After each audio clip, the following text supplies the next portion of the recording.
வீட்டோட கிழக்கு பகுதியில ஜன்னல்கள் இருக்குங்க. கிழக்குல என்ன இருக்கு? ஜன்னல் இருக்குமா? ஓபன் பண்ணி வைக்கிறீங்களா 24 மணி நேரமும்? ஆமாம்மா, ஓபன்ல 3 ஜன்னல் இருக்கு. 2 ஓபன் பண்ணி வச்சிருப்போம், 1 மட்டும் அடைச்சிருக்கும். எவ்வளவு நேரத்து வரைக்கும் ஓபன்ல இருக்கும்? அது எப்பயுமே ஓபன்ல தான் இருக்கும். நைட்ல தான் மூடுவோம். நைட்ல மூடக்கூடாது. அதை தான் எல்லாருமே தவறு பண்றீங்க. அதனாலதான் இந்த கேள்வியை நான் உங்ககிட்ட கேட்டேன். 24 மணி நேரமும் ஜன்னல் திறந்திருக்கணும். ஜன்னல் வந்து பகல்ல கிழக்கு வடக்கு ரெண்டுமே. அப்ப கிழக்குல மரங்கள் எதுவும் இருக்கா உங்களுக்கு? இருக்குமா? அந்த மரங்கள பக்கத்து வீட்டு மரங்களும் நமக்கு வாஸ்து பலத்தை குறைக்கும்.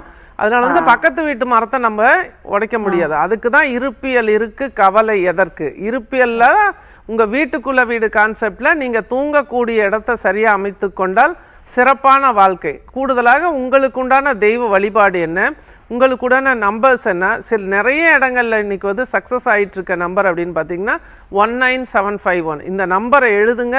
இந்த வீடு வந்து வாஸ்துப்படி மாறுவதற்குண்டான வாய்ப்பு உங்களுக்கு நிச்சயமாக கிடைக்கும். காஞ்சி காமாட்சி அம்மன் வழிபாடு தொடர்ந்து பண்ணிட்டு வாங்க. வெள்ளிக்கிழமையில காலையில் 6 to 7க்குள்ள அம்பாளுக்கு வந்து தீபம் வீட்டிலேயே கூட நீங்கள் ஒரு ஃபோட்டோ வச்சு 16 நெய் தீபங்கள் ஏற்றி வழிபாடு பண்ணிட்டு வாங்க. Super success. வீடு வந்து கிழக்கில் உள்ள வாஸ்து குறைகள் மாறுவதற்குண்டான வாய்ப்பு கிடைக்கும். வீட்டை வாஸ்துப்படி மாற்றிக்கங்க.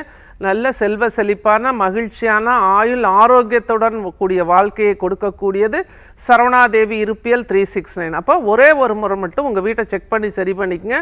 அதற்கு முன்னதாக இப்போ நான் சொல்லியிருக்கிற இந்த வழிபாட்டையும் இந்த நம்பரையும் எழுதுங்க. சூப்பராக சக்ஸஸ் ஆயிடுவீங்க. நற்பவி. நன்றி.